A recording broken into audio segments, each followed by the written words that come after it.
para platicar y entender mejor esta situación por la que atraviesa el expresidente de Lula da Silva en Brasil.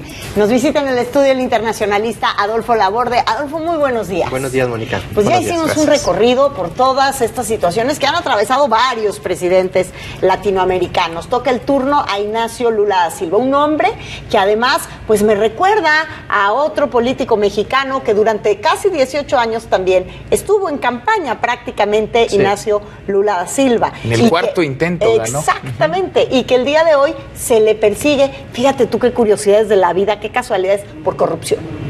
Mira, hay una complacencia en algunos países de América Latina, entre algunos sectores empresariales, sectores políticos, para poder hacer esa mancuerna.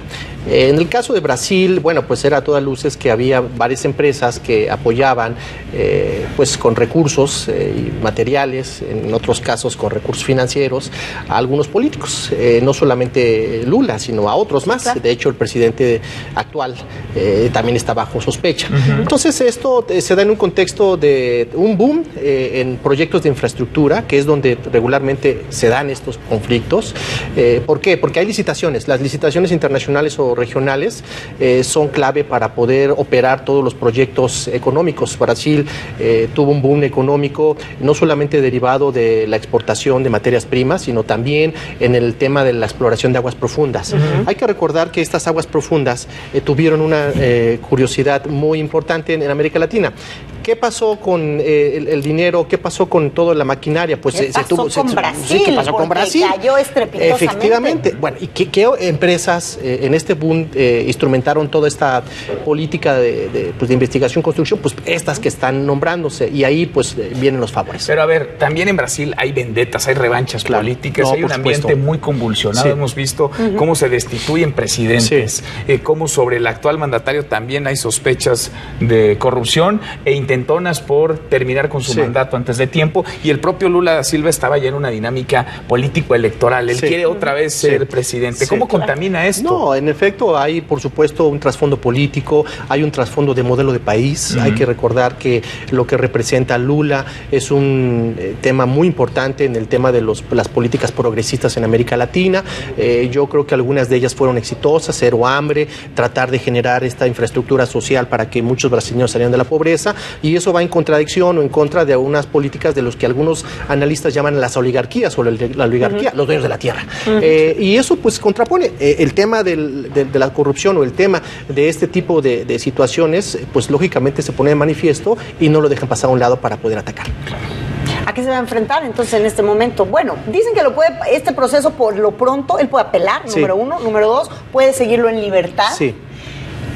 Lo van a neutralizar, que era el objetivo. Posiblemente se lleve una investigación más profunda, posiblemente haya una serie de bondades del sistema que lo permitan, pues no exonerar, pero sí darle ciertas prerrogativas, y eso, pues, pero eso le va a permitir contender. Efectivamente, la idea es neutralizarlo, sacarlo de la jugada, y por supuesto mandar un mensaje claro de lo que está pasando en Brasil y hacia dónde va Brasil. Porque victimizarlo pues sería tanto como colocarlo en la silla presidencial. Sí, lo que puede suceder también es esta polarización de un sector amplio en Brasil que sigue creyendo en las políticas del Partido de los Trabajadores, siguió creyendo en esta postura de llevar nuevamente la política de cero hambre, pero para eso se necesita dinero, y desafortunadamente donde hay dinero, pues a ¿Está veces polarizado Brasil? Pues hay una población que sigue pensando que Lula es o podría ser la opción después de todo lo que hizo en el tiempo que estuvo en el gobierno, y que de alguna otra manera quiso continuar Dilma, pero que ya sabemos qué pasó con Dilma. Dilma también con un montón de señalamientos al respecto y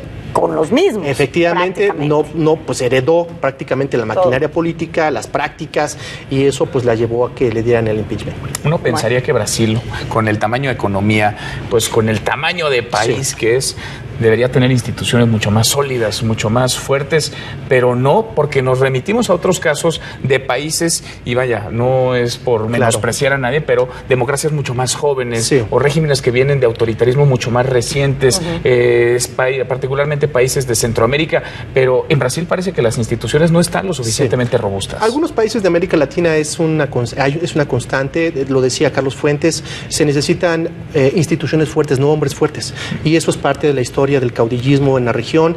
Me parece que un país donde hasta hace poco era modelo para poder observar las instituciones era Chile, pero también en Chile ya últimamente se han filtrado algunos casos de corrupción, algunos casos de tráfico de influencias, y eso lógicamente lo pone entredicho. Así que tenemos que generar esa política de robustecer las instituciones y dejar a un lado esos caudillos, esos líderes que pueden cambiar el país. Sí, porque la realidad es que sí es histórico en América Latina este entendimiento de la democracia, siempre y cuando recaiga sobre la figura de una sola persona. Sí. Entonces vamos de una democracia de esta forma medianamente entendida hasta los más absolutistas gobiernos de dictadores brutales, tremendos, como lo hemos visto. Sí, se ha distorsionado, y eso es lo que el gran reto para no solamente Brasil, sino para toda América. ¿Y ya ha habido expresidentes brasileños encarcelados? Sí, por supuesto.